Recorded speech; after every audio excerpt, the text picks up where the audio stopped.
بہنیں آلتی پالتی مارے اپنے بالکل سامنے شاندار نظارے کو محویت سے دیکھ رہی تھی۔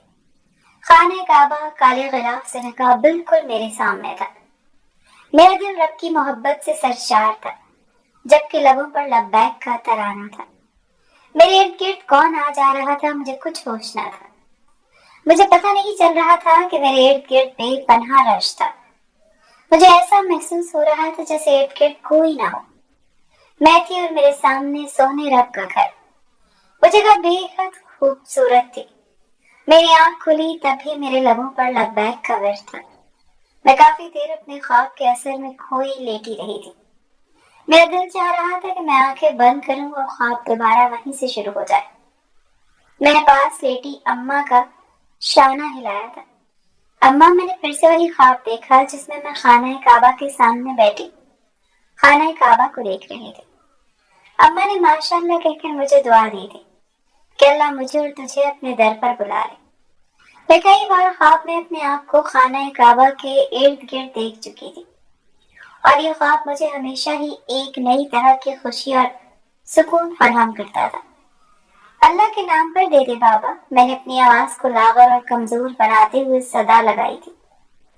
موٹر سائیکل سوار نے کالی عینک نیچے کرتے ہوئے اپنی چمکدار آنکھوں سے اوپر سے نیچے تک میرا جائزہ لیا تھا، جبکہ میں اس کو سامنے ہاتھ پھیلائے کھڑی تھی۔ شرم نہیں آتی؟ ہٹی کٹی ہو کر مانگتے ہوئے۔ میرا جائزہ مکمل ہوا تو وہ مجھے نصیحت کرنا نہ بھولا تھا۔ سگنل کی بتی سبز ہوئی تو وہ بائک کو پاؤں مارتا اڑن چھو ہو گیا تھا۔ میں اس کی پشت دیکھ کر رہ گئی تھی۔ 10 روپے ہی تو مانگے تھے اور مفت کا مشورہ دے کر چلتا بنا۔ میں بڑبڑا کر دوسرے آدمی کی طرف بڑھ گئی۔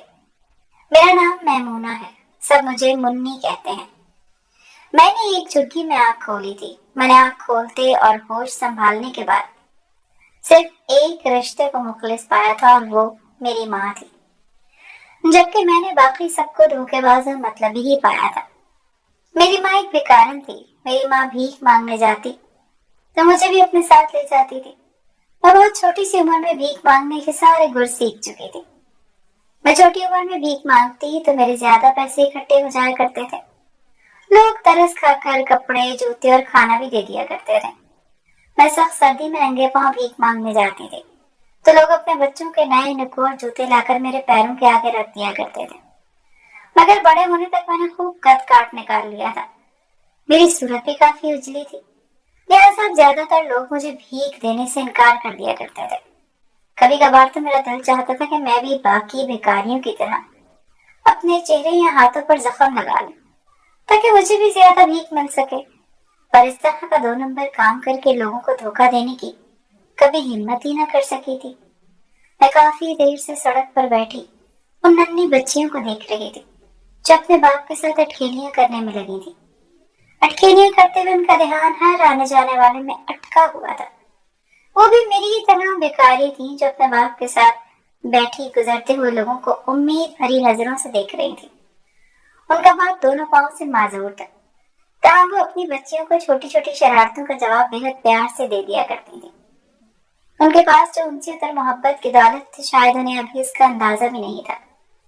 ان کا باپ بھلے ہی معذور صحیح پر ان کے سر پر سلامت تھا۔ وہ یتیمی کے دکھ سے بچی ہوئی تھی۔ اماں میری محویت کو دیکھ کر آگے بڑھ گئی تھی۔ اماں کے جانے سے میری محویت ٹوٹی تو میں بھی اماں کے پیچھے بھاگی تھی۔ اماں، میرا ابا کب مرا تھا؟ میں نے اماں سے سوال کیا تھا۔ جب تو چھوٹی سی تھی، اماں نے روبوٹ کی طرح فوراً جواب دیا تھا۔ اس سے آگے مجھے کوئی سوال نہ سوچا تھا۔ اماں بھی چپ چاپ آگے بڑھ گئی تھی۔ واپسی پر وہ بچیاں وہیں موجود تھی۔ ان کی کٹوروں میں چند سکوں کے سوا کچھ نہیں تھا۔ میں نے اماں سے نظر بچا کر اپنا پیسوں سے بھرا کٹورا ان کے کٹورے میں الٹ دیا۔ میں بڑی ہوئی تو اماں میرا سایہ بن گئی تھی۔ وہ مجھے ہر پل ساتھ رکھتی تھی۔ مجھے بھی اماں کی عادت تھی، وہ جہاں بھی جاتی تھی میں مرغی کے چوزے کی طرح ان کے پیچھے پیچھے رہتی تھی۔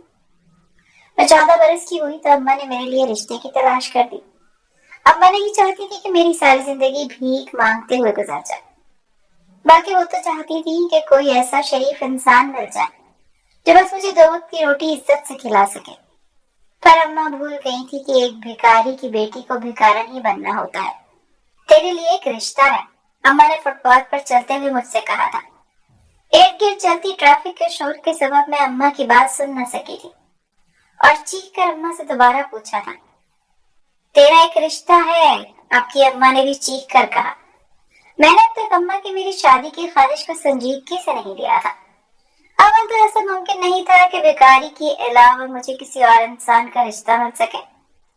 दूसरा, मुझे अम्मा के सिवा पूरी दुनिया के किसी मर्द पर भरोसा नहीं था, लिहाजा मैं शादी जैसे खेल में पड़ना ही नहीं चाहते थे। पर अम्मा की बात सुनकर मैं सोच में पड़ गई थी। अम्मा अपनी ख्वाहिश पर सिर्फ कायम न थी, बल्कि उसने तो मेरे लिए रिश्ता भी ढूंढ निकाला था। छोड़ अम्मा, तू किन चक्करों में पड़ गई है। वो देख, बारात आ रही है, चल उधर चलकर मांगते हैं। मैं अम्मा की बात को लापरवाही से हवा में उड़ाते हुए अम्मा का ध्यान हटाने की पूरी कोशिश की थी। मैं बारात की तरफ भागी तो अम्मा ने बाजू से पकड़कर मुझे रोक लिया। देख मुन्नी, मेरी बात ध्यान से सुन। अम्मा मुझे एक कदरे सुनसान गली में लेकर मुड़ी थी। कभी ये मत समझना कि तेरी किस्मत में लोगों का जूठा खाना ही लिखा है। अल्लाह की रहमत से कभी मायूस ना होना। वो चाहे तो शाह को गदागर कर दे और चाहे तो फकीर को बादशाह बना दे। मेरे अम्मा की संजीदगी देखते हुए ठंडी सांस भरी थी।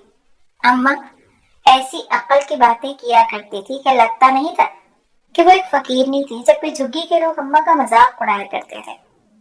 अम्मा का ईमान बहुत मजबूत था। वो फकीरी के हालात में भी कभी रब की इनायत से मायूस नहीं हुई थी। इंसान को अपनी किस्मत जरूर आजमानी चाहिए। सिर्फ हाथ पर हाथ रखकर बैठने से मंजिल नहीं मिलती।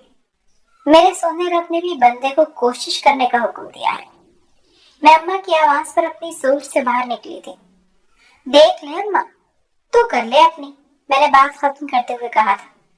ना तो मेरा ईमान अम्मा की तरह मजबूत था और ना मुझे अच्छे बुरे की पहचान थी। मैं अम्मा के फैसले पर आंखें बंद करके यकीन रख सकती थी। जैसे अम्मा को अपने रब पर यकीन था, ऐसे मुझे अम्मा पर यकीन था। वो मेरे अच्छे बुरे का फैसला करने वाली थी। मैं तो सारी जिंदगी अम्मा के पल्लू से बंधी रहना चाहती थी। मैं इतनी सी उम्र में भी इतना तो जानती थी कि झुग्गी से डोली नहीं उठा करती, बल्कि सौदे हुआ करते हैं। मैं झुग्गी के अंदर बैठी अम्मा और आने वाले मेहमानों की बातें सुन रही थी। अम्मा मेरी रजामंदी पाकर अगले ही दिन उन लोगों को बुलाकर ले आई थी। अब अम्मा उन लोगों के साथ बाहर बची चारपाइयों पर बैठी थी। घनी मूंछों वाला आदमी अपनी चिकनी चुपड़ी बातों से अम्मा को शीशे में उतारने की पूरी कोशिश कर रहा था, जबकि समझ बूझ रखने वाली अम्मा बेटी के मामले में कैसी बुद्धू बन रही थी। उसके मुझे इज्जत और एहतराम से खुश रखने के बुलंद दावे खोखले मालूम हो रहे थे, जबकि अम्मा खुशफहमी में मुब्तला अपनी बेटी के आने वाली अच्छी किस्मत के मुंतजर थे। झुग्गियों के प्लॉट के साथ वाली गली में ही शीदे की एक छोटी सी परचून की दुकान थी, जिसने अपने घर में ही खोल रखी थी। वो शादीशुदा और 4-5 बच्चों का बाप था, जो अब उससे शादी का ख्वाहिशमंद था। अम्मा को उसकी शादी और बच्चों पर कोई एतराज नहीं था। अम्मा का कहना था कि भीख मांगने से तो बेहतर ही है कि तू अपने घर की हो जाए। बाहर से झगड़ने की आवाज आई तो मैं भी उठकर बाहर आ गई। बाहर का मंजर देखकर मैं सन्नाटे में रह गई। जग्गू शीरे का गिरेबान पकड़े उसे जोर जोर से आगे पीछे झटके दे रहा था, जबकि अम्मा उसे छुड़वाने में हलकान थी। तेरी शादी तो मैं करवाता हूँ, निकल यहाँ से। जग्गू ने उसे 4 झापड़ लगाकर उसकी पुश्त पर आखिरी लात रसीद करके चलता किया था। वो अपनी जान छुड़वाकर ऐसा भागा था कि उसने तो कभी पलट कर भी न देखा था। जबकि अम्मा अब जग्गू को जी भरकर गालियां और कोसने दे रही थी। जग्गू की मुझ पर नजर पड़ी तो उंगली उठाकर मुझे धमकाता बोला कि किसी और से शादी का ख्याल दिल से निकाल दे। यहाँ की लड़कियों की शादी यहाँ के आदमियों से ही होगी। कोई भी झुग्गी वाली यहाँ से बाहर ब्याह रचा कर नहीं जा सकती। जग्गू यहाँ का सरदार फकीर था। झुग्गियों के सारे फैसले उसकी मर्जी से ही हुआ करते थे। मेरी मर्जी के बगैर तो पत्ता भी नहीं हिलता। हाँ, पर तो चली थी ब्याह रचाने। अब के अम्मा को घूर कर उसने अपनी फटी कॉलर खड़ी की थी। तो सुन ले, अब तेरी मर्जी के खिलाफ पत्ता भी हिलेगा और दरख्त भी उगेगा। अम्मा ने उसकी इज्जत की धज्जियां उड़ाई थी। वो इकट्ठे हुए बाकी फकीरों के सामने अपनी बेइज्जती बर्दाश्त करने वाला नहीं था। وہ اپنی जेब में रखा बारीक खंजर निकालकर अम्मा पर वार करने को तैयार हो गया। अम्मा, मैंने आगे बढ़कर अम्मा का बाजू खींचा था। मेरी बेटी सारी जिंदगी भीख नहीं मांगेगी। अम्मा की आवाज भीग गई थी। अम्मा चल अंदर। मैं जग्गू के खंजर वाले हाथ पर नजर रखकर मिनमिनाई थी। क्यों? तो शाहों की औरत होकर मांग सकती है, तो ये क्यों नहीं मांग सकती? उसने खंजर के बजाय जबान की तलवार से वो वार किया था कि अम्मा ढह गई थी। वो कांधे झटकते सर झुकाए वापस पलट आई थी। मैं उसका बाजू पकड़े जुग्गी की तरफ बढ़ी। पीछे से जग्गू की जोरदार तंजिया कैकरे की आवाज पर अम्मा गुस्से में पागल हो गई थी। उसे अचानक ही सामने पड़ी ईंट उठाकर पूरी कुवत से जग्गू को दे मारी। ईंट उसके सर से टकराकर नीचे गिर गई। इस अचानक हमले के लिए वो खुद भी तैयार नहीं था। ईंट इस कदर जोर से लगी थी कि वो चकरा गया था। उसके माथे से खून बह निकला। इर्द गिर्द इकट्ठे हुए भिखारी अम्मा की जुर्रत पर सन्नाटे में रह गए थे। जग्गू की आवाज बाहर हुए तो वो खंजर उठा अम्मा की तरफ लपका। अम्मा को बचाने के लिए मेरे सिवा कोई आगे नहीं बढ़ा। उसने अम्मा की पसली में खंजर घुसा दिया। वो खंजर निकाले अम्मा हर दूसरा वार करने को तैयार था। मैंने उसे रोकने की बहुत कोशिश की। ना मार, छोड़ दे मेरी माँ को। मैंने उसके आगे मिन्नत की और मिन्नत भरे अंदाज में हाथ भी जोड़े। उसकी मौत मेरे हाथों ही लिखी है। उसने वार करने के लिए खंजर दोनों हाथों से फिजा में बुलंद किया। मैं उसके पैरों से लिपट गई थी। मैंने उसको अल्लाह रसूल के वास्ते दिए तो उसको मुझ पर रहम आ गया। दूर कर ले इसको मेरी नजरों से, वो बोला और जाने के लिए मुड़ गया। मैं जमीन पर तड़पती अम्मा की तरफ भागी। वो पलट कर आया और मेरी थोड़ी और गाल अपने पंजों में दबोच कर बोला था कि मेरा ये एहसान याद रखना। उसके मुंह की बदबू मेरे नथनों में घुस रही थी। वो ऐसा तो उसके माथे से बहने वाला खून उसके दांतों तक पहुंच गया था। मैंने मारे खौफ की आंखें भींच ली थी। वो मक्कार हंसी हंसता जा चुका था। मैं अम्मा को आवाजें दे रही थी जबकि वो बेहोश हो गई थी। मैंने वहां खड़े लोगों से मदद की दरखास्त की थी। उन्होंने एक रिक्शे को रोककर अम्मा को उसमें डाल दिया था, जबकि एक बूढ़े फकीर ने मेरे हाथ पर कुछ पैसे रखकर रिक्शे वाले को करीबी अस्पताल का नाम बता दिया था। मैं अम्मा को लिए अस्पताल पहुंची थी। अम्मा को फौरन अस्पताल में दाखिल करके इलाज शुरू कर दिया था।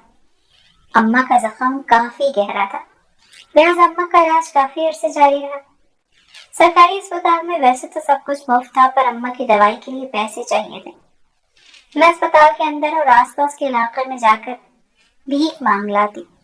अम्मा की दवाई की पर्ची दिखाने से काफी पैसे इकट्ठे हो जाते थे। अम्मा की तबीयत कुछ बेहतर हुई तो मैंने अम्मा से पूछा था, जग्गू ने ये क्यों कहा कि तुम शाहों की औरत थी? मेरी बात सुनकर अम्मा के चेहरे का रंग बदल गया। उसका क्या है, तुझे तो पता ही है वो कितनी बकवास करता है। अम्मा ने बात को टाल दिया था। मैंने भी ज्यादा कुरेदना मुनासिब न समझा। अम्मा को अस्पताल से छुट्टी मिल गई थी। अम्मा का जख्म काफी बेहतर था। तब अभी 1 महीना और अम्मा को दवाई खानी थी। मैं अम्मा को लेकर अस्पताल से निकल पड़ी। मैं वापस जग्गू की बस्ती में नहीं जाना चाहती थी। मैंने अम्मा को कहा कि तो उसने मुझे एक और जगह का पता बता दिया। मैं रिक्शे वाले को पता समझाकर अम्मा को लेकर बैठ गई थी। ये शहर के दूसरे कोने में एक बहुत बड़ा मैदान था जिसमें कुछ कुछ फासले पर काफी तादाद में झुग्गियां लगी हुई थी। वहां एक औरत ने हमारे आने का मकसद दरियाफ्त किया। मैंने उसे बताया था कि हम पनाह की तलाश में आए हैं। वो मुझे वहां के सरदार फकीर के पास ले गए। उसने कुछ सवालात के बाद रोजाना के कुछ पैसों के एवज हमें वहां रहने की इजाजत दे दी थी। अम्मा ने यहाँ आकर भी मेरे रिश्ते के सिलसिले में अपनी तलाश जारी रखी। यहाँ के सरदार को मेरी शादी पर कोई एतराज न था, बल्कि वो खुद रिश्ता ढूंढने में अम्मा की मदद कर रहा था। अम्मा जल्दी अपनी तलाश में कामयाब हो गई थी। एक दिन एक रेडी वाले ने अम्मा को कहा था कि वो अपने बेटी के लिए लड़की की तलाश में था। उसने अम्मा से कहा कि अगर अम्मा की नजर में कोई मुनासिब रिश्ता हो तो अम्मा उसको जरूर बताएं। अम्मा ने उससे मेरा जिक्र कर दिया था। वो आदमी अपने बेटे के साथ मुझे देखने के लिए मौजूद आ गया था। उसका लड़का जवान और खूबसूरत था और ये उसकी पहली ही शादी थी। अम्मा उन लोगों के जवाब देने से पहले ही खुशगुमानियों में मुब्तला हो चुकी थी। मेरी शादी के अलावा अम्मा की एक और ख्वाहिश भी थी। वो अपनी जिंदगी में एक बार अल्लाह का घर देखना चाहती थी। अम्मा का कहना था कि वो मेरे फर्ज से फारिग होकर अपने अल्लाह के घर जाने के इंतजामात के लिए कोशिश करेगी। मैं अम्मा और उसकी ख्वाहिश के आड़े आना नहीं चाहती थी, लिहाजा चुपचाप शादी के लिए मान गई थी। باقی کے معاملات نہایت تیزی سے سر انجام پا گئے تھے اور میں اشفاق کی دلہن بن کر اس کے گھر جا بسی تھی۔ اشفاق کے گھر صرف 3 ہی لوگ تھے، اشفاق، اس کا باپ اور اس کا دادا۔ اس کے باپ نے مجھے پہلے دن ہی کہا تھا کہ ان کے خاندان میں کوئی عورت نہیں بستی، نہ اشفاق کی دادی بسی تھی نہ ہی اشفاق کی ماں۔ اب تو اپنی سے کوشش کرنا کہ یہاں بس جائے۔ میں نے اس کی بات پلو سے باندھ لی کہ اشفاق کا دادا فالج زدہ تھا، وہ سارا دن بستر پر پڑا وہاں کی آوازیں نکالتا رہتا تھا۔ اشفاق کا باپ رات کو آ کر اس کی تیمارداری کرتا تھا۔ مجھے بستر پر پڑے اس بے بس انسان پر بے تحاشا ترس آتا تھا، لہذا اس کے زیادہ تر کام میں نے اپنے ذمہ لے لیے تھے۔ میں سارا دن اس کی خدمت میں لگی رہتی تھی۔ شام کو اشفاق اور اس کا باپ گھر آ جاتے تو دونوں مل کر اس بوڑھے آدمی کی صفائی ستھرائی کر دیا کرتے تھے۔ اشفاق ایک مزدور تھا، اس کا اور میرا واجبی سا تعلق ہی بن پایا تھا۔ اس کے بس اتنی سی عنایت تھی کہ وہ سارا دن مزدوری کر کے چند پیسے میرے ہاتھ پر لا کر رکھ دیا کرتا تھا۔ وہ مجھ پر دوسری نظر ڈالنا بھی گوارا نہیں کرتا تھا۔ میں تو ہمیشہ سے ہی ایسے رویوں کی عادی تھی، لہٰذا مجھے کوئی خاص دقت نہیں تھی۔ وقت پر دوا اور مناسب غذا سے اس کے دادا کی صحت واضح فرق آتا جا رہا تھا۔ اس کی زبان بھی کچھ بولنے کے قابل ہو گئی تھی۔ وہ مجھے دوائیں دیتا نہ تھکتا تھا۔ اس کی دعاؤں سے مجھے بے حد سکون ملتا تھا۔ ایک صبح سب اٹھ کر معمول کے کام میں مصروف ہو گئے تھے، مگر اشفاق کا دادا نہ اٹھ سکا۔ وہ اللہ کو پیارا ہو گیا۔ مجھے اس کی موجودگی اور دعاؤں سے بڑی ڈھارس ملتی تھی۔ دادا کی وفات کے بعد سے اشفاق میری طرف سے مزید لاپرواہ ہو گیا۔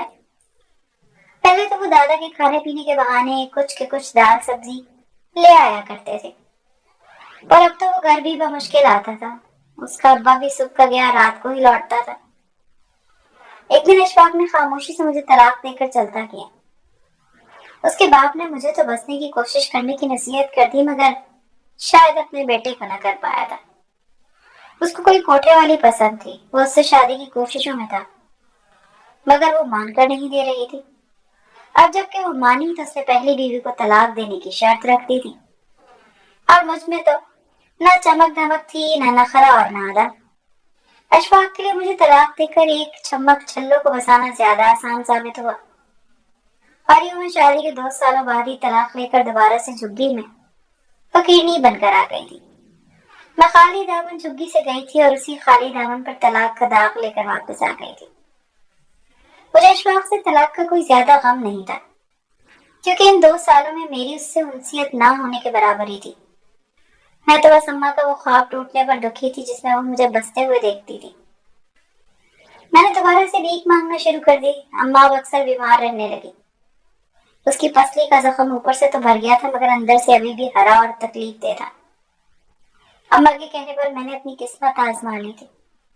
اماں میری وجہ سے کافی پریشان رہتی تھی۔ میں نے ایک دن اماں سے کہہ دیا تھا کہ اگر میری قسمت اتنی اچھی ہوتی تو میں تیرے گھر تھوڑے ہی پیدا ہونی تھی۔ میری بات سن کر اماں کو چپ لگ گئی، جبکہ میں اپنے الفاظ پر شرمندہ ہوئی۔ اماں سے معافی مانگنے بیٹھ گئی تھی۔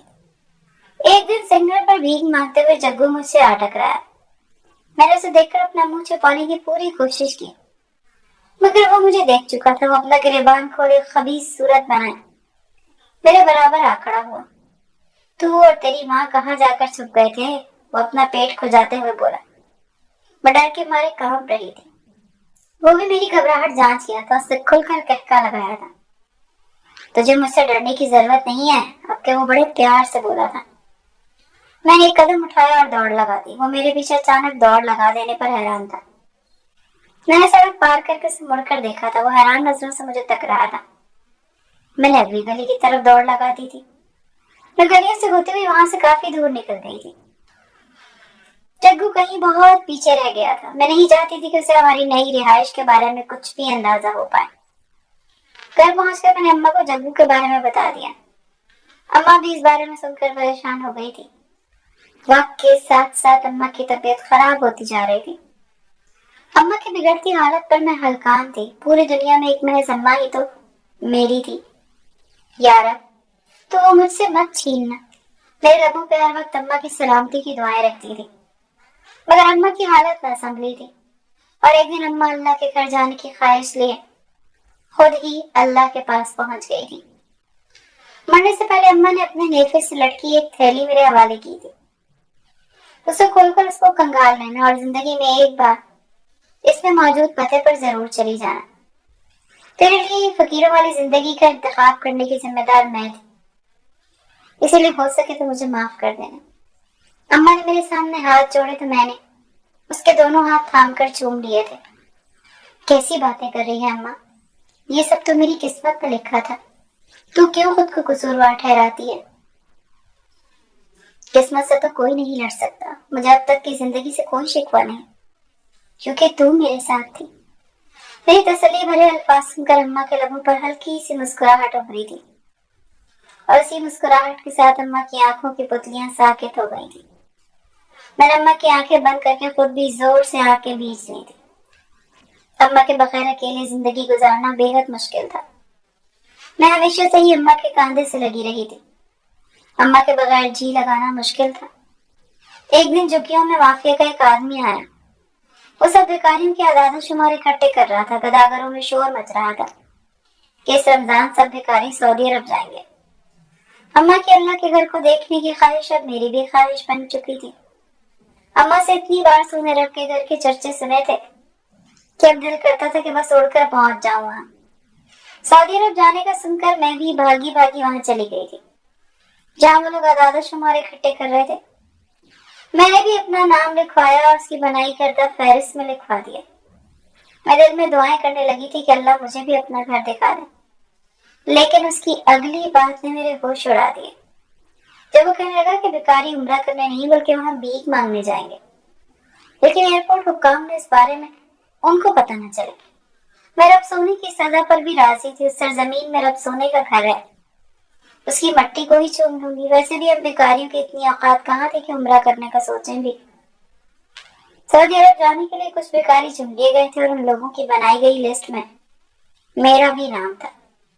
ہمیں جانے کا دن اور تاریخ بتا دی گئی تھی. میں مقررہ تاریخ پر باقی سب بیکاریوں کے ساتھ ایئرپورٹ کی طرف روانہ ہو چکی تھی.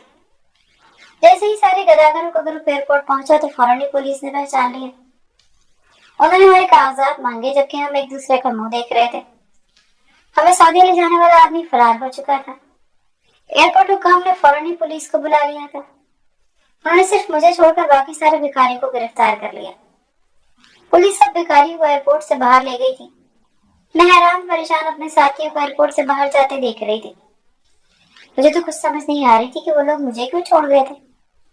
جب میرے پاس کھڑی ایک لیڈی پولیس سے اس کی وجہ پوچھی تو اس نے کہا کہ تمہارا عمرے کا ویزا لگا ہوا ہے جبکہ باقی لوگ بغیر ویزے کے جا رہے ہیں.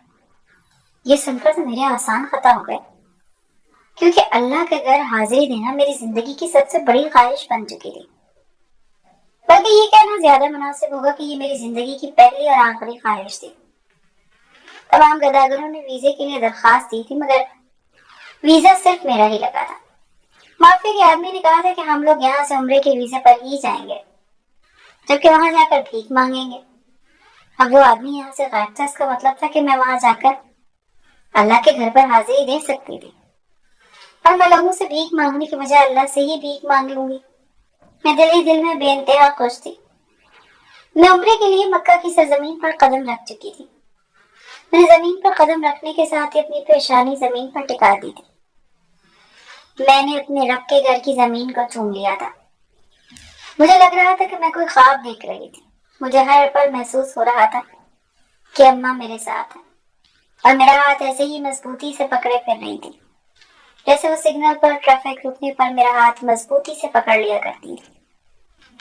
میں نے ایک پل بھی اپنے آپ کو اماں کے احساس اور خوشبو سے دور نہیں پایا تھا. میں نے عمرے کے دوران اپنا سارا وقت اللہ کی عبادت میں گزارا تھا. میں اپنی قسمت پر نازاں تھی. میں نے اماں کی طرف سے بھی عمرہ ادا کر دیا تھا. میں عمرہ کر کے واپس اپنے وطن پہنچ چکی تھی. مجھے اپنے اندر ایک نئی توانائی محسوس ہو رہی تھی. مجھ میں ایک نئی اور پاک روح آ گئی تھی. اماں صحیح کہتی تھی, قسمت کا کیا ہے, کبھی بھی کھل سکتی ہے. اپنی قسمت ضرور آزمانی چاہیے. جھگی میں واحد بیکار تھی جو عمرہ کر کے لوٹی تھی. وہاں کے سبھی گداگر بہت خوش تھے. وہ میرے لیے پھولوں کی پتیاں اور ہار لیے کھڑے تھے. سب لوگ مجھے اپنے لیے کی گئی دعاؤں کے متعلق پوچھ رہے تھے. मैंने सबके लिए ढेरों दुआएं की थी। मैं झुग्गी के सामने वाले मैदान में नमाज पढ़कर फारिग हुई थी। मैंने सोचा था कि अब अपने आप को रब की इबादत से गाफिल नहीं होने दूंगी। रब ने मुझ पर इतना बड़ा करम किया था, मुझे अपने घर बुला लिया था। मैं अपनी उंगलियों पर अल्लाह के नाम की तस्बीह पढ़ने में मगन थी कि मुझे अपने पीछे आवाज सुनाई दी, बड़ी इबादतें हो रही हैं, हमारे हक में भी दुआ कर देना कभी। मैं इस आवाज को आसानी से पहचान सकती थी, वो जुग्गू की आवाज थी। मैं अपनी जगह बैठी कांप गई थी। वो मनहूस आखिर मेरी झुग्गी तक आ पहुंचा। वही तो मेरी माँ का कातिल था। उसे देखकर हमेशा ही मेरा दिल बेचैन हो जाता था। मेरा दिल करता था कि उसकी पसली में भी एक ऐसा ही खंजर उतार दूं जैसा उसने अम्मा को मारा था। मैंने पीछे मुड़ने की जहमत नहीं की, मगर अब वो मेरे सामने आकर बैठ चुका। मैंने नफरत से मुंह दूसरी तरफ फेर लिया। ओह, मैंने कहा, बादशाह, हम भी किसी गिनती में रह गए कि नहीं? उसने मेरी तस्बीह पढ़ती उंगलियों की तरफ इशारा करके तंज किया था। चला जाए यहाँ से, मैं अपने दांतों को भींच कर खुद पर काबू रखते हुए बोली थी, जबकि वो अपने पूरे जबड़े निकाल कर हंस रहा था। वो शादी कर ले मेरे साथ, बहुत खुश रखूंगा तुझे। अब के वो मेरी तरफ झुका था। मैं एकदम पीछे हटी थी। मेरी फुर्ती पर उसने दिल खोल कर कहका लगाया था। मुझे उसकी हंसी और मकरू शक्ल दोनों ही जहर लग रही थी। उसे मेरे दुपट्टे का पल्लू पकड़कर हल्का सा झटका दिया। अब वो मेरे चेहरे पर मेरे तासुरात देखने की कोशिश कर रहा था। मैं वहां से उठकर चल दी थी। वो भी मेरे पीछे आ रहा था। कहाँ जाएगी बच के? उसकी आवाज पर मेरे कदम तेज हो गए थे। इज्जत से कहा था ब्याह कर ले, जाता हूँ, वरना तुझे इज्जत रास है, न तेरी माँ को रास थी। अब मैं भागने लगी थी, जबकि वो मेरे पीछे भाग रहा था।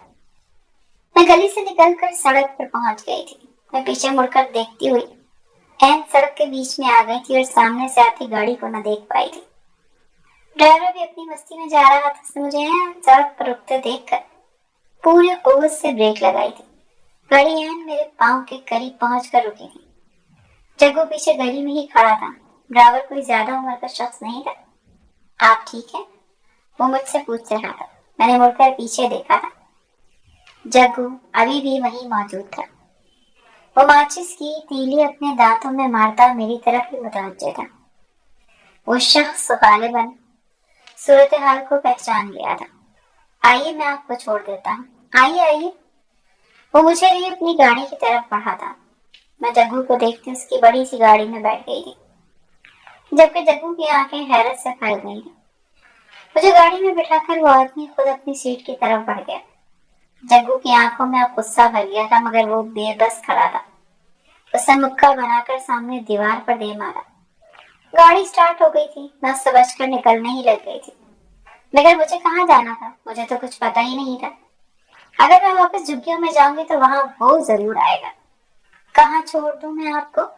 मुझे मुअज्जिल इंसान की आवाज सुनाई दी तो मैं सोच में पड़ गई। अचानक मुझे अम्मा की थैलियां याद आई, जिससे मुझे मरते वक्त दी थी। वो हमेशा मेरे पास ही होती थी। मैंने जल्दी से थैलियां बाहर निकाली थी। उसमें मौजूद एक बोसीदा सा कागज निकाल लिया। मुझे इस पते पर पहुंचा दें। मैंने कागज उसके सामने किया। वो कागज पर एक नजर डालकर बोला था कि ये पता इस शहर का नहीं है, बल्कि दूसरे शहर का है। ठीक है, आप मुझे इसी शहर के आसपास छोड़ दें। मुझे लग रहा था अब इस शहर को छोड़ ही देना चाहिए। मैं आपको बस स्टॉप पर छोड़ देता हूँ, वहां से आप बस में बैठकर दूसरे शहर जा सकती हैं। उसने कहा तो मैंने इस बात में सही ला दिया। हो सकता है उस शहर में कोई पनाहगाह भी हो। मैं झुग्गी के बजाय अब किसी पनाहगाह में रहना पसंद करूंगी। मैंने अम्मा की दी गई थैलियां कंगाल ली थी। इसमें काफी पैसे भी मौजूद थे। शायद अम्मा ने अपने उम्रे के लिए जोड़ कर रखे थे। हर बदनसीब अम्मा को उम्रे की सआदत न नसीब हुई। उस आदमी ने बस स्टॉप पर गाड़ी रोक दी थी। उसने अपनी जेब से कुछ पैसे निकाल कर मेरी तरफ बढ़ा दिए थे। नहीं नहीं, मुझे इसकी जरूरत नहीं है। मैं पैसे लेने से इनकार करती, उसका शुक्रिया अदा करती नीचे उतर गई थी। मैं बता लिए आगे बढ़ी। कागज अब भी काफी पोसीदा हो चुका था। न जाने अम्मा ने कब कहाँ संभाल कर रखा हुआ होगा।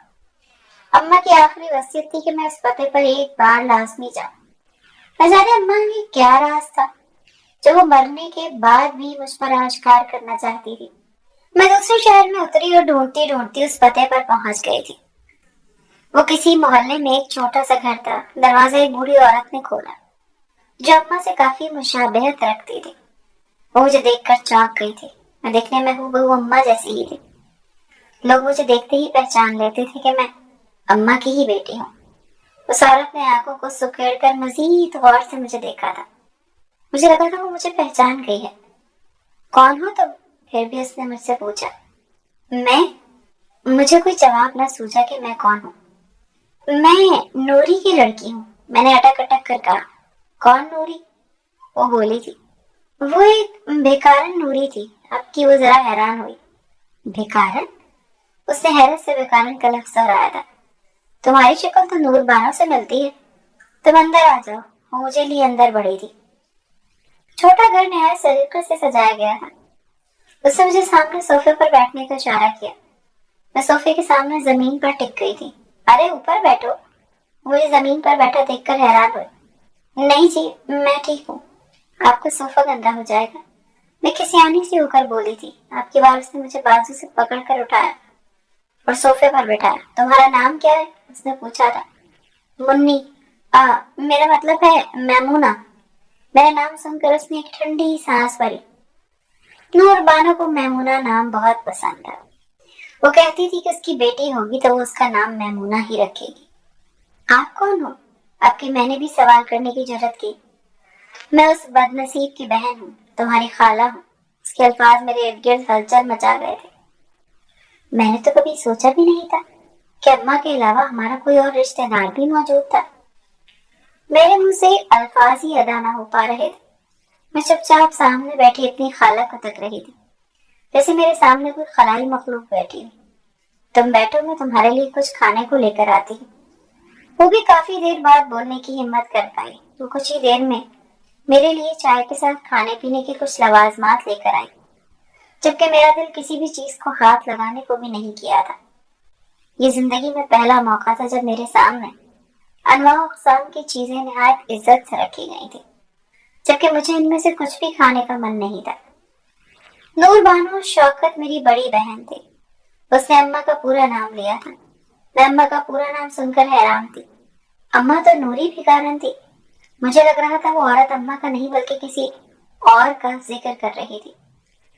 हम दोनों में उम्रों का कुछ ज्यादा फर्क नहीं था, लिहाजा हमारी अच्छी दोस्ती थी। खाला दोबारा गोया हुई। हम शौकत अली खान की दो ही बेटियां थी। हमारे अब्बा को हम पर बड़ा मान और फख्र था। उन्होंने कभी ये नहीं सोचा था कि रब ने उन्हें बेटा अता नहीं किया। वो हमेशा कहा करते थे कि मेरी बेटियां मेरे लिए बेटों से भी बढ़कर हैं। उन्होंने हमें बेतहाशा प्यार और मान दिया। वो हमारी तालीम के लिए भी कोशा रहे। हमारा सब कुछ हमारे वालिदैन ही तो थे। हम उनकी इज्जत की खातिर अपनी जान भी कुर्बान करने से दरिया नहीं करती थी। अब्बा ने हमें बेहद लाड प्यार से परवान चढ़ाया था।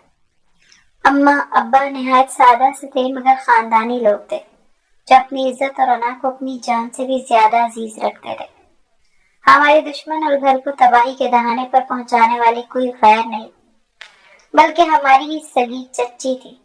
अब्बा ने नूर बानो का रिश्ता शाहनवाज हुसैन से तय किया था, जो अब्बा के दोस्त का बेटा था और विलायत से तालीम हासिल करके आया था। वो पढ़ा लिखा और वजी शख्सियत का मालिक था। चाची को नूर बानो के इतने अच्छे रिश्ते का सुनकर बेहद अफसोस हुआ था। वो अपनी जवान होती बच्चियों के लिए ऐसे ही अच्छे रिश्ते की तलाश में थी। चच्ची को शुरू ही से अम्मा और हम बहनों से चिढ़ सी थी। अब्बा का हम बेटियों और अम्मा को इस कदर इज्जत और मान देना चच्ची को एक आंख नहीं भाता था। चच्ची की बहन का बेटा जवार किसी गांव से उसके पास पढ़ने के लिए आया हुआ था। उसने जवार को नूर बानो के पीछे लगा दिया था। वो हर तकरीब में नूर बानो के आगे पीछे घूमकर उसे मंगेतर को गलतफहमी में मुब्तला करने की कोशिश करता था। नूर बानो ने इस बात को ज्यादा अहमियत नहीं दी थी और हम में से किसी से भी उसका जिक्र नहीं किया था, मगर शाहनवाज के दिल में ये बात आ चुकी थी कि जवार नूर बानो के आसपास ही दिखाई देता है। एक बार खानदान में शादी की तकरीब में सब खानदान वाले इकट्ठे थे कि आधी रात को चच्ची की बहन की चीखों की आवाज पर सभी उठकर बड़े कमरे की तरफ भागे थे। उन्होंने एक कमरे की तरफ इशारा करते हुए कहा कि यहाँ पर कोई चोर घुसे हैं, और उन्होंने उसके साए अपनी आंखों से देखे। लिहाजा उन्होंने बाहर से कुंडी लगा दी। अब वो अंदर ही बंद है। खानदान के मर्द आगे बढ़े थे और डंडे उठाकर दरवाजे के इर्द गिर्द इकट्ठे हो गए। कुंडी खोली गई तो सबसे पहले बाहर आने वाली नूर बानो को देखकर सबने इत्मीनान का सांस लिया और उसके पीछे नाजेबा हालत में आने वाले जवार को देखकर सब सकते में रह गए। वो शर्मिंदगी से वहां से फौरन ही गायब हो गया, जबकि चच्ची की बहन ने नूर बानो के मुंह पर थप्पड़ दे मारा। किसी की बेगैरती करते शर्म नहीं आई थी? नूर बानो हैरान नजरों से आंखें फाड़े चच्ची की बहन को देख रही थी। वो ज्यादा देर खुद पर लगने वाले इल्जाम बर्दाश्त न कर पाई और चीख उठी कि चच्ची ने ही उसे वहां भेजा था। ये कहकर अब्बा की तबीयत बिगड़ गई और वो नूर बानो को पुकार रहे थे। चच्ची की बहन बोली थी कि यह बात सब जानते हैं कि शमा यहाँ मौजूद नहीं। वो तो हमारी अम्मी की अचानक तबीयत की खराबी के सबब कल दिन में ही गांव चली गई थी। अब हम सब शक में मुब्तला हो चुके हैं। नूर बानो ऐसी लगती तो नहीं थी, पर वो मुजरिम थी। दरअसल उसे मुजरिम बना दिया गया था। चच्ची अम्मा अब्बा को यही कहकर निकल गई कि वो गांव जा रही है, मगर वो वहीं आसपास कहीं मौजूद थी।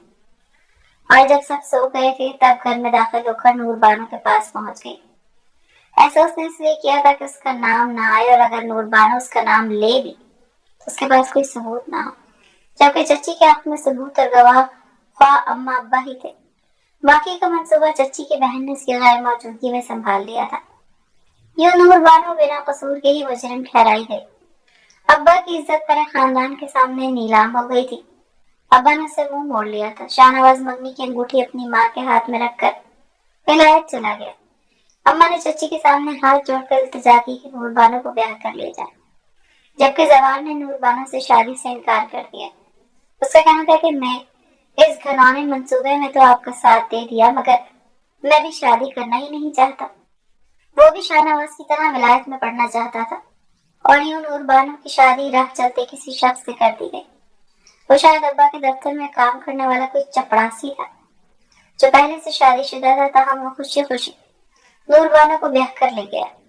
जाते हुए नूर बानो ने अब्बा को बताया कि वो बेकसूर थी। मुझे उसके अल्फाज आज भी याद हैं। वो बोली थी कि आप में से किसी ने मेरा एतबार नहीं किया, अब मैं आप में से किसी को कभी अपनी शक्ल नहीं दिखाऊंगी। जब आपको मेरी बेगुनाही का सबूत मिल जाएगा ना, तब भी नहीं। और वो चली गई थी हमेशा के लिए। अम्मा को तो पहले ही रो रो कर बुरा हाल था, मगर अब्बा भी उसके जाने के बाद खुद पर काबू न रख पाए। मुंह छुपा कर रो दिए थे। वक्त पर लगाकर गुजर गया। मेरी शादी जवार से हो गई थी। शाहनवाज भी नूर बानो पर एतबार न करने वालों में शामिल था, मगर वो नूर बानो को कभी भुला न सका और उसने शादी ही नहीं की थी। चच्ची को मुंह के कैंसर जैसे मुंहसी मर्ज का सामना हुआ तो उनकी अकल ठिकाने आ गई। उन्हें एहसास हो गया था कि वो जिंदगी में कितना बड़ा गुनाह कर चुकी थी। चच्ची ने खुद अपने मुंह से अब्बा और अम्मा से माफी मांगी और कबूल किया कि वो नूर बानो समेत हम सबकी मुजरिम थी। जवाब भी माफी का तलबगार था। वो मेरा शौहर था, मगर उसका जुर्म जाहिर होने के बाद मैं उससे पहले जैसी उनसियत कभी न रख पाई थी। अब्बा ने ना तो चच्ची को माफ किया और ना ही जवार को। अब्बा नूर बानो को लेने उसके शौहर के घर पहुंचे तो मालूम हुआ कि वो तो कब के घर छोड़कर किसी और के साथ भाग गई थी और अपनी बेटी को भी साथ ले गई थी। जबकि अब्बा ने उसके शौहर को मुंह पर थप्पड़ दे मारा कि मेरी बेटी के बारे में ऐसी बात करते 10 मरतबा सोच लेना। हमने नूरबान को शहर के चप्पे चप्पे में तलाश किया, मगर उस शहर में होती तो मिलती। अम्मा अब्बा उसके दुख को बर्दाश्त न कर सके और आगे पीछे की दुनिया को छोड़कर अबदी नींद सो गए थे। न जाने उसे अब्बा की मौत की इत्तला कैसे मिल गई थी। अब्बा के जनाजे पर वो आ पहुंची थी। मैंने उसे अब्बा के घर की आधी रकम देने की कोशिश की, उसने वो भी लेने से इनकार कर दिया, जबकि अब्बा उसके सारे हक खत्म कर चुके थे, तो उनके घर की रकम पर भी उसका हक नहीं था। मैं चाहती थी कि वो अब मेरे पास रह जाए, तो उसने कहा कि अब क्या फायदा, जब रखना चाहिए था तब तो रखा नहीं। अब तो मैं अपनी जिंदगी में आगे बढ़ चुकी हूँ। वैसे भी जवार की वजह से मेरे पास नहीं रुक सकती थी। मैंने जबरदस्ती उसकी थैलियों में अपना पता रख दिया था कि मुझे अंदाजा था कि वो जैसे चुपचाप आई थी वैसे ही पलट जाएगी, और ऐसा ही हुआ। वो ऐसे ही अचानक गायब हो गई थी। मैंने और शाहनवाज ने उसे तलाश करने की कोशिश की थी, मगर हम एक बार फिर नाकाम रहे थे। मैं आके फाड़े अम्मा की जिंदगी की पूरी दास्तान सुन रही थी। मुझे कभी भी अंदाजा ना हो पाया कि ماں اپنے شگفتہ چہرے کے پیچھے اتنے بڑے دکھ چھپائے ہوئے تھی، اپنوں کی بے اعتباری اور ٹھکرائے جانے کا دکھ، گھر بار چھوڑ کر مارے مارے پھرتے رہنے کا دکھ، شاہوں کی زندگی قربان کر کے گداؤں کی زندگی گزارنے کا دکھ، اور اپنی اکلوتی سگی اولاد کو اپنے ساتھ ساتھ در بدر کی ٹھوکریں کھلانے کا دکھ۔ میری خالہ مجھ سے معافی کی طلبگار تھی، میں اپنی اماں کے گنہگاروں کو معافی کیسے دے سکتی تھی؟ جو زندگی میری ماں کی گزری تھی میں اس اذیت کو خود محسوس کر سکتی تھی۔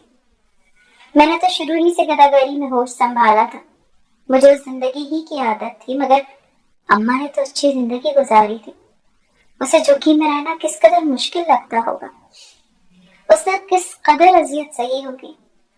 جگو جیسے بدماشوں کے ساتھ رہتے اس نے کیا کچھ نہیں جھیلا ہوگا۔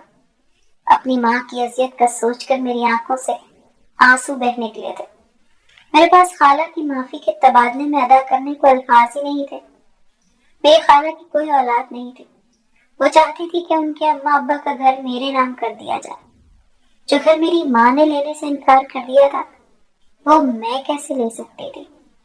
جب میری ماں اپنے سارے حق ختم کر چکی تھی تو میرے حقوق تو خود بخود ہی ختم ہو گئے تھے۔